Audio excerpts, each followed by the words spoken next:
دوسرے لفظوں میں یوں کہہ لیں کہ آسان لفظوں میں کہ اپنا آفاقی پیغام دوسروں تک منتقل کرنا، دوسروں تک پہنچانا، اور اس کے ساتھ دوسروں کے افکار و نظریات کو انسانیت کے لیے فائدہ مند بنانا، یہ میرا نصب العین ہے۔ اور اگر اسے کھلے لفظوں میں، واضح لفظوں میں اس پہ بات کی جائے تو یوں بھی کہہ سکتے ہیں کہ میرا نصب العین، میرا مقصد حیات معلم میں انسانیت بننا ہے۔ یہ میرا شوق ہے، جستجو ہے، اور میری زندگی کا یہ مقصد ہے، کیونکہ محسن انسانیت صلی اللہ علیہ وآلہ وسلم کو بھی اللہ تعالیٰ نے معلم بنا کر بھیجا، اور جنہوں نے ذات پات، رنگ و نسل کے فرق کو ختم کر دیا، اور اعلان یہ کہا کہ کسی عربی کو اجمی پر، اور کسی اجمی کو عربی پر، کسی گورے کو کالے پر جو ہے وہ کوئی فضیلت نہیں ہے، اور اگر کسی کو فضیلت ہے، برتری ہے، تو اس کی بنیاد تقوی ہے، پرہیزگاری ہے۔ اور آپ صلی اللہ علیہ وآلہ وسلم اللہ تعالیٰ کے آخری رسول ہیں، پیغمبر ہیں۔ قیامت تک کے لوگوں کے لیے آپ صلی اللہ علیہ وآلہ وسلم کا مبارک راستہ ہی راہ نجات ہے۔ تو آپ صلی اللہ علیہ وآلہ وسلم کے بتائے ہوئے سارے اصول، سارے ضابطے ہمارے لیے نجات کا ذریعہ ہیں، اور اسی لیے جس نصب العین کا میں نے ذکر کیا ہے وہ نہایت ہی وسیع ہے۔ خود انسان بن کر معلم انسانیت بننا، یہ چیز میری سے ایک فرد کی حیثیت سے زیادہ ہے۔ اس لیے میں اپنے مقصد حیات کو، زندگی کے مقصد کے حصول کی خاطر سب سے پہلے اپنے خیالات سے، اپنے ماحول کے افراد کو، پھر اپنے قوم قبیلے کے افراد کو، پھر اپنے ملک کو، پھر اپنے دیر اثر کے لوگوں کو، پھر اپنے ملک کو، ملت کے لوگوں کو متاثر کرنے کی کوشش کروں گا کہ تاکہ عالمگیریت کے اثرات پیدا ہوں اور ہمارے نصب العین کا خواب شرمندہ تعبیر ہو۔ بقول ایک شاعر کے، یہی ہے عبادت، یہی دین و ایمان، کہ کام آئے دنیا میں انسان کے انسان۔ معلم یا استاد ہونا ایک ایسی جو ہے ایک فضیلت کی بات ہے۔ ایک معلم ایک ایسی ہستی ہے جس سے سارے عالم کی رونق قائم و دائم ہے۔ علم اور معلم کو دنیا سے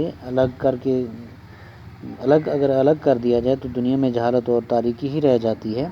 اس لیے میں نے اپنا نصب العین بادشاہ بننا نہیں بنایا، تاجر اور انجینئر بننا نہیں بنایا، بلکہ انسان بننا اور دوسروں کو انسان بنانا، یہ نصب العین متعین کیا ہے۔ اس طرح اپنے ملک و قوم کی خدمت کر سکتا ہوں، اور بحیثیت معلم ہی جو ہے وہ تقاضے سارے پورے کر سکتا ہوں، جس سے انسانی تہذیب و تمدن کو جلا ملتی ہے، فکر انسانی میں شعور کی رنگینی پیدا ہوتی ہے، اخلاقی قدریں پھلتی پھولتی ہیں، اور انسان عظمتوں کی بلندیوں تک پہنچ جاتا ہے۔ انسان کو حقیقی انسان بنانا اور انسانیت و ابدیت سکھانا، یہ تمام انبیاء کرام کا پیشہ رہا ہے۔ دنیا میں جتنے بھی پیغمبر آئے، سب نے توحید کے پیغام کے ساتھ انسانی تہذیب اور انسانیت کی اقدار کی تعمیر کی ہے، جنہوں نے انسان کو جہالت اور لا علمی کی تاریک وادیوں سے نکال کر علم و شعور کے ساحل پر پہنچایا۔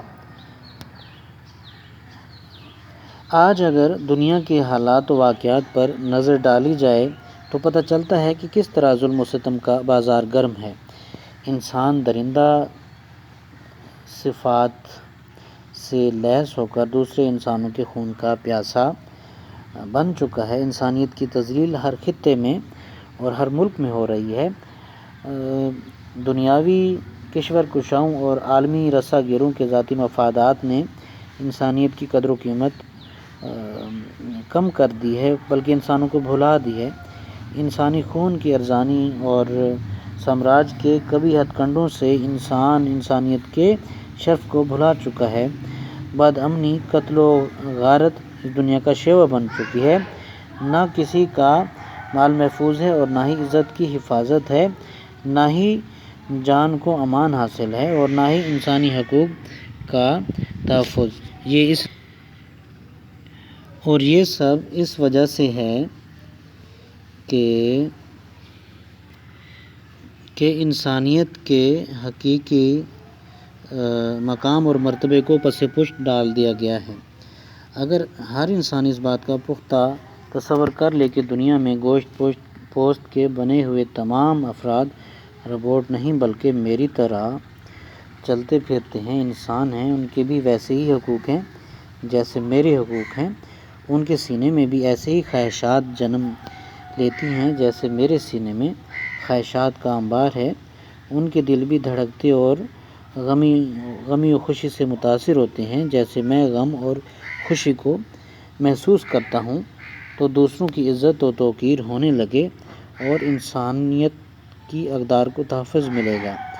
آج دنیا میں انسانی حقوق کے نام پر سینکڑوں ادارے اور درجنوں تنظیمیں ہیں جو کام کر رہی ہیں، لیکن ان کے عمل میں تفاوت اور قول و فعل میں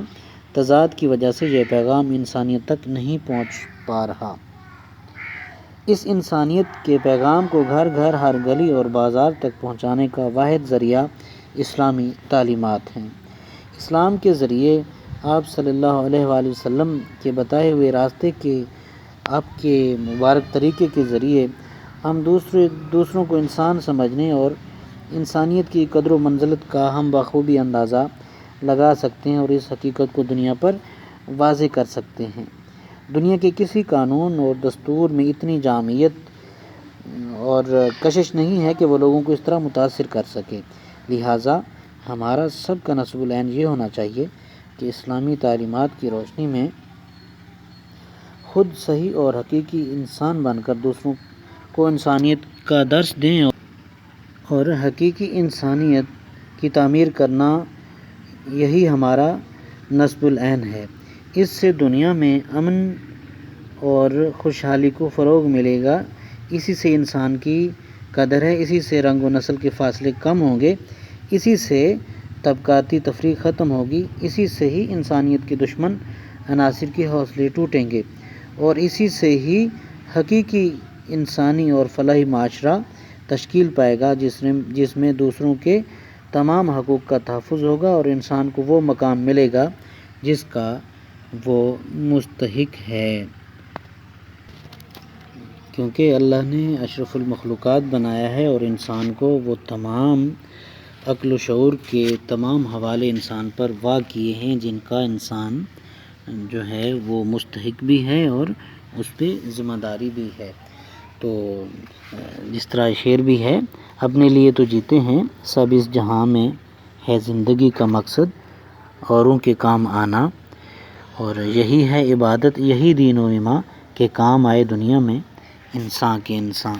تو یہ کوٹیشنز، یہ حوالے بھی آپ کے سامنے ہیں، اور اس پہ جو ایک بات ہو سکتی تھی دلائل کے ساتھ کچھ باتیں وہ بھی آپ کے گوش گزار کی، اور پھر بھی اگر کوئی ڈاؤٹ ہے، کوئی کویشچن ہے تو آپ کالج کے واٹس ایپ گروپ میں آپ پوچھ سکتے ہیں، کوئی بھی کنفیوژن ہو تو آپ بات کر سکتے ہیں۔ میں باقی امید کرتا ہوں کہ آپ یہ ساری چیزیں سمجھ چکے ہوں گے اور کوئی کویشچن، کوئی ڈاؤٹ میرے خیال میں نہیں ہونا چاہیے۔ پھر بھی اگر کوئی کویشچن ہے، کوئی بھی آپ کا پرابلم ہے تو آپ پوچھ سکتے ہیں اور بغیر کسی تردد کے آپ بات کیجیے، اور واٹس ایپ گروپ میں کوئی بھی کویشچن ہے وہ آپ پوچھ لیجیے۔ السلام علیکم۔